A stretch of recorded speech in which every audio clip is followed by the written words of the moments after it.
मोहनपुर नाम के गांव में राम और श्याम नाम के दो भाई रहते थे। दोनों का परिवार अलग अलग था।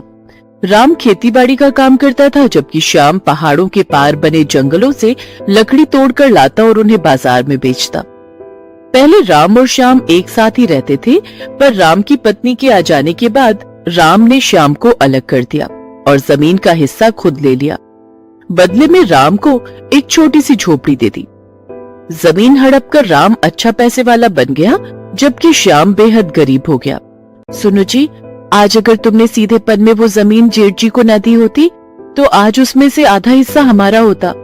सुलेखा, मैं तो इस बारे में बिल्कुल भी नहीं सोचता। हमारे भाग्य में जितना मिलना लिखा है उतना ही हमें मिलेगा, इसलिए सब कुछ भाग्य पर छोड़ दो। अच्छा, मैं जंगल जा रहा हूँ, लकड़ियाँ काट कर लाने में शाम हो जाएगी। श्याम लकड़ियाँ काटने जंगल चला जाता है। पहाड़ के पास बहने वाली एक नदी दलदल से भरी हुई थी। उस रास्ते से कोई भी गांव वाला गुजरते हुए भी घबराता था। श्याम भी जब लकड़ियाँ काटने जाता तो उस रास्ते की जगह दूसरे रास्ते से जाता था। नदी का किनारा दलदल से भरा हुआ था, इसलिए सब उस नदी के रास्ते जाने से डरते थे। पर श्याम जब पहाड़ी पार करके नीचे उतरा तो उसने देखा कि एक बड़े पहाड़ के पत्थर गिरने से वो रास्ता पूरी तरह बंद हो गया है, जिस रास्ते श्याम जाता है। अब क्या करूं? इस रास्ते पर तो पहाड़ी के पत्थर गिरे हुए हैं, ये तो पूरा रास्ता बंद है। अब तो मुझे उस दलदल वाली नदी के रास्ते ही जंगल जाना होगा। श्याम मजबूर था, इसलिए उसे उसी नदी के रास्ते जंगल जाना पड़ा।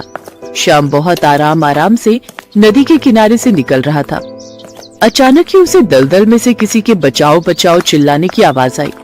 श्याम ने मुड़कर देखा, दलदल में एक गाय फंसी हुई थी जो कुछ ही देर में दलदल में डूबने वाली थी। कोई बचाओ, मैं डूब रही हूँ।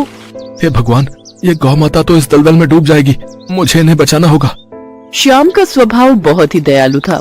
उसने गाय को सुरक्षित बचा लिया, पर अचानक वो दलदल वाली नदी एक सुनहरे बाग में परिवर्तित हो गई और वो गाय एक सुंदर कन्या में बदल गई। ऐसा नजारा देखकर श्याम हैरान रह गया। सुनहरे बाग में बहुत सारे सोने के पेड़ लगे थे, जिन पर सोने के अंगूर लटक रहे थे। ये सब क्या है? मैं कोई सपना देख रहा हूँ? वो दलदल वाली नदी कहाँ गायब हो गई? उसकी जगह ये सुनहरे सोने के पेड़ों पर सोने के अंगूरों से लदा बाग, ये सब क्या जादू है? तभी वहाँ एक सुंदर अप्सरा आती है। नहीं युवक, ये सपना नहीं, हकीकत है। वास्तव में ये दलदल मायावी है और ये हमारी सेविका रूपमाला है। रूपमाला को किसी नियम के उल्लंघन के कारण राजमाता से दंड मिला था कि जब तक इस रास्ते से जाता हुआ कोई मनुष्य इस पर दया करके नहीं बचाएगा, तब तक ये अपने असली रूप में नहीं आ सकती। तुम्हारा बहुत बहुत धन्यवाद युवक, तुमने मुझे श्राप से मुक्त कर दिया, नहीं तो कोई भी निस्वार्थ भावना से मेरी मदद को तैयार नहीं था। हम जादुई अप्सराएं इस सुनहरे वन में रहती हैं। अपनी सुरक्षा रखने के लिए हम अपने इस जादुई वन को छुपा कर रखते हैं, ताकि कोई भी लालची मनुष्य हमारे इस वन को और हमें नुकसान न पहुंचा सके। अब तुमने रूपमाला की इतनी मदद की है तो हम तुम्हें ऐसे नहीं जाने देंगे। आओ युवक, हमारे साथ हमारे महल में चलो। तुम्हारा हमारे इस जादुई सुनहरे वन में स्वागत है। राजमाता तुमसे मिलकर बहुत खुश होंगी। श्याम उनके साथ सुनहरे महल में चला जाता है। राजमाता, श्याम बहुत ही दयालु है, यह तो आपको पता चल ही गया, तभी हम श्याम को आपसे मिलवाने महल में ले आए। हाँ, यह तो हमें ज्ञात हो ही गया है। रूपमाला को हमने क्रोध में आकर दंड दे दिया, पर हमें चिंता थी कि कौन निस्वार्थी मनुष्य रूपमाला की मदद करेगा। पर तुम्हारा दयालु स्वभाव जानकर हम बहुत प्रसन्न हैं। आपका बहुत बहुत शुक्रिया। मुझे खुशी है कि मैं किसी के काम आ सका। मैंने तो ऐसा नजारा अपनी पूरी जिंदगी में कभी नहीं देखा था, ना ही ऐसे बढ़िया पकवान खाए थे। वास्तव में ये पकवान बहुत ही स्वादिष्ट थे। अब मुझे आज्ञा दीजिए, मेरी पत्नी घर पर राह देख रही होगी। मुझे जंगल से लकड़ियां काट कर जाना है, वैसे भी रात घिराई है। हम तुम्हें खाली हाथ नहीं लौटने देंगे, और अब तुम्हें लकड़ियां काटने की भी कोई आवश्यकता नहीं है। यह लो, यह हमारे सुनहरे बाग के सोने के अंगूर। तुम इन सोने के अंगूरों को बेचकर एक नया व्यवसाय शुरू कर सकते हो, जिससे तुम्हारी सारी गरीबी दूर हो जाएगी। चांदमाला, रूपमाला, श्याम को बगीचे के बाहर तक छोड़ाओ, ताकि शाम को कोई तकलीफ ना हो। अप्सरा चांदमाला और सेविका रूपमाला श्याम को बगीचे के बाहर तक छोड़ आती हैं। जैसे ही श्याम बगीचे से बाहर आता है, वह बगीचा गायब हो जाता है और फिर से एक दलदल वाली नदी बन जाती है। इसके पश्चात श्याम घर लौट आता है और अपनी पत्नी को सारी बात बताता है। पत्नी सुलेखा भी सोने के अंगूर देखकर बहुत खुश होती है। अगले दिन श्याम सोने के अंगूर बेचकर खूब सारा धन ले आता है और उससे राशन का नया व्यापार शुरू करता है। अब उसकी गरीबी बिल्कुल दूर हो गई थी। श्याम सीधा साधा भोला भाला था। वो बातों ही बातों में अपने बड़े भाई राम को सारी सच्चाई बता देता है। राम और उसकी पत्नी सुमन भी उन सोने के अंगूरों को पाने का लालच करने लगते हैं और उस दलदल वाली नदी के पास बिना किसी को बताए चले जाते हैं। अजी, हम अपनी गाय ले तो जा रहे हैं, अब इसे दलदल में जल्दी से फेंक देंगे और बोल देंगे कि ये हमारी गाय नहीं है। जैसा मैंने तुम्हें समझाया है वैसा ही करना। अरे तुम चिंता मत करो, मैं इस गाय को दलदल में धक्का देकर ही मारूंगा। उसके पश्चात हमें सोने के अंगूर मिल जाएंगे। लालच राम और उसकी पत्नी के सिर के पार हो चुका था। वो जानबूझकर एक निर्दोष गाय को उस दलदल में फेंक देते हैं। गाय बचने के लिए गुहार लगाने लगती है, पर एक जादुई शक्ति से गाय दलदल से बाहर आ जाती है और वहाँ से भाग जाती है। पर उसकी जगह राम और उसकी पत्नी दलदल में फंस जाते हैं। अच्छा, क्या हो गया? यहाँ तो कोई सोने का बाग नहीं है, हम तो दलदल में डूबते जा रहे हैं। अरे कोई बचाओ, कोई बचाओ। लगता है हमें हमारे लालच का फल मिल गया। हमने लालच में आकर एक निर्दोष जानवर को मारना चाहा, जिसका फल हमें मिल गया। सुमन, अब हम दोनों को कोई नहीं बचा सकता। हम दोनों इस दलदल में डूब जाएंगे। राम और उसकी पत्नी सुमन लालच का शिकार हो जाते हैं और उस दलदल में डूब जाते हैं। शाम को जब इस बारे में पता चलता है तो वो बहुत फूट फूट कर रोता है, पर वो जानता था कि उसके भाई और भाभी ने हमेशा लालच में आकर बुरे कर्म किए। शायद उसी का परिणाम उनका ऐसा दर्दनाक अंत था। इस कहानी से हमें यही शिक्षा मिलती है कि हमें कभी भी लालच में आकर अपनी बुद्धि को नहीं खोना चाहिए और कभी भी किसी निर्दोष को नुकसान नहीं पहुंचाना चाहिए।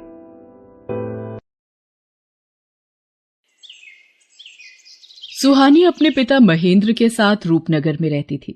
बचपन में जब सुहानी की मां का देहांत हो गया तो उसके पिता ने दूसरा विवाह कर लिया। सुहानी की सौतेली मां सुधा शादी के बाद अपनी बेटी ज्योति को भी साथ लाई थी।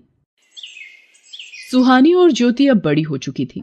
सुहानी देखने में बहुत सुंदर थी। उसके लंबे काले और घने बाल उसकी सुंदरता में चार चांद लगा देते थे। ये देखकर सुधा सुहानी से बहुत ईर्ष्या करती थी। एक दिन, ज्योति, तुझे कितनी बार बोला है तू भी सुहानी जैसे सुंदर बालों वाली बन। देख उसके बाल कितने काले, लंबे और घने हैं। पता नहीं कितने महंगे महंगे इत्र और खुशबू वाली जड़ी बूटियां लाकर दी हुई हैं। पर तुझे घूमने से फुर्सत मिले तो तू बालों पर ध्यान देना। सुहानी को देख कितने सुंदर बाल है उसके। माँ, सुहानी के बाल बचपन से ही बहुत सुंदर हैं। मेरे बाल उसके जैसे नहीं है तो इसमें मेरी क्या गलती है? सुधा, सुहानी के लिए जो रिश्ते की बात की थी उन लोगों को सुहानी पसंद आ गई है। वो लोग अगले महीने ही विवाह के लिए बोल रहे हैं। मैं सुहानी को ये खुशखबरी बताकर आता हूँ।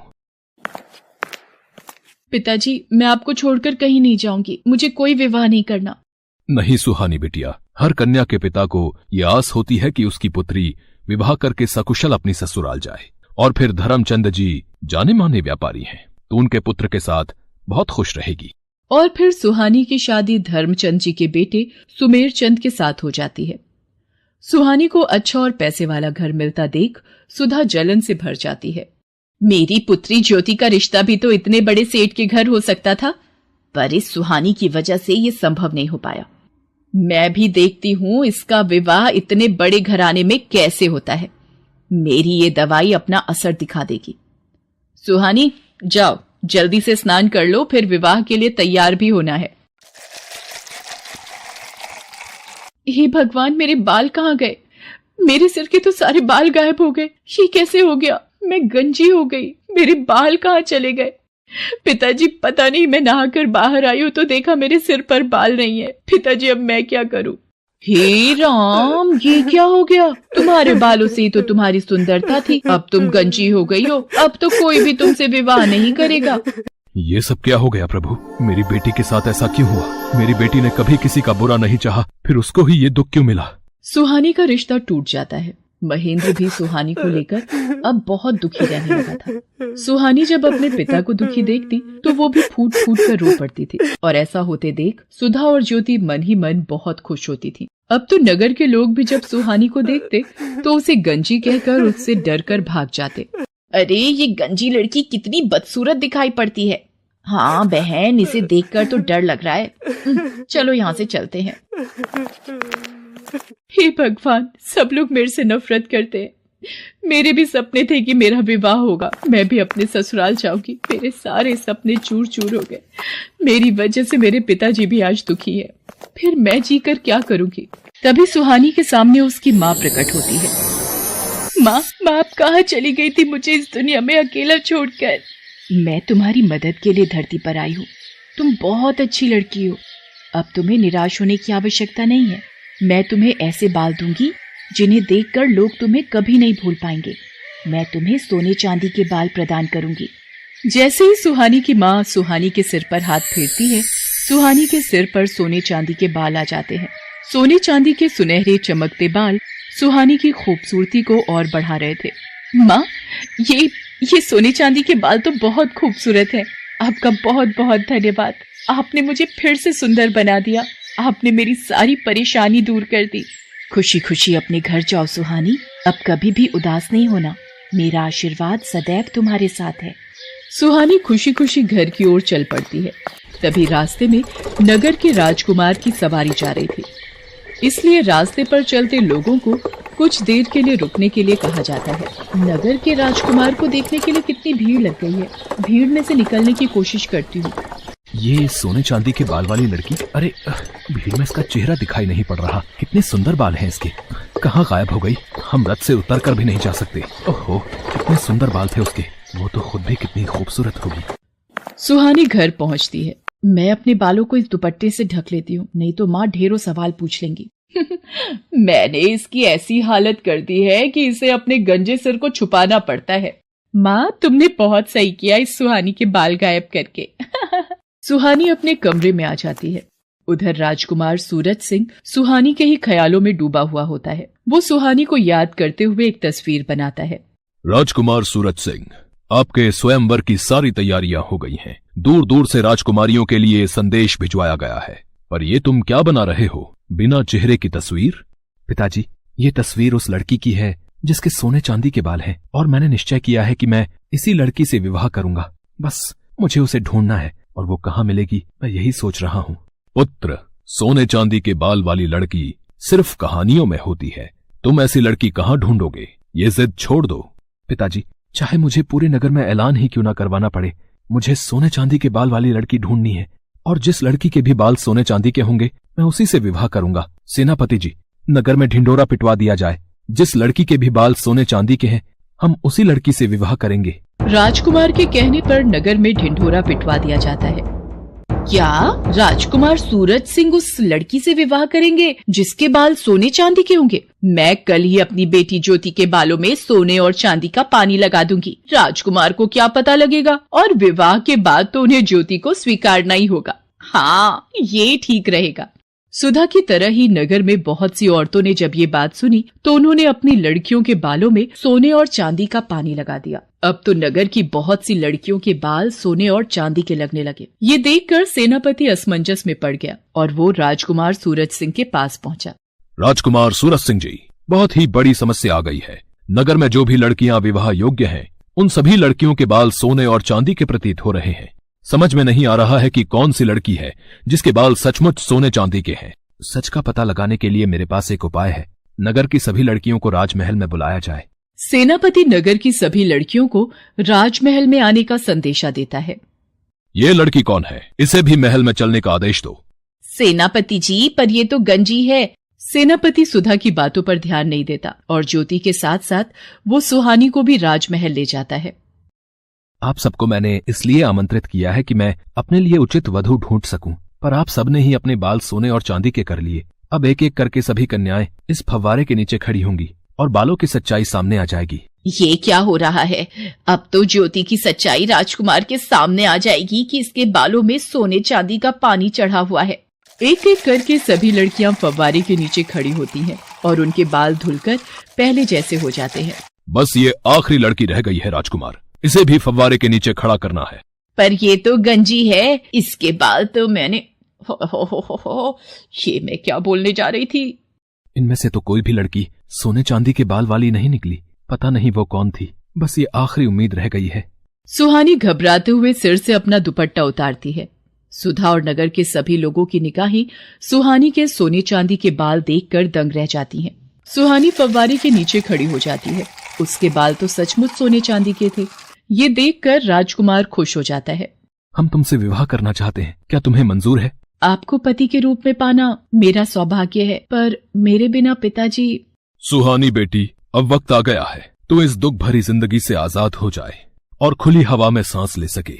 तुझे जीवन में बहुत दुख मिले हैं, पर अब राजकुमार सूरज सिंह के साथ विवाह करके तुम बहुत खुश रहोगी। सदा खुश रहो मेरी बच्ची। सुहानी को उसकी अच्छाई का फल मिल जाता है और राजकुमार सूरज सिंह के साथ उसका विवाह संपन्न हो जाता है और सुधा अपने हाथ मलती रह जाती है। हेलो दोस्तों, कैसे हैं आप सब? हमारी कहानियाँ देखने के लिए हमारे चैनल को सब्सक्राइब कीजिए और हाँ, बेल आइकॉन पर क्लिक करना मत भूलिएगा।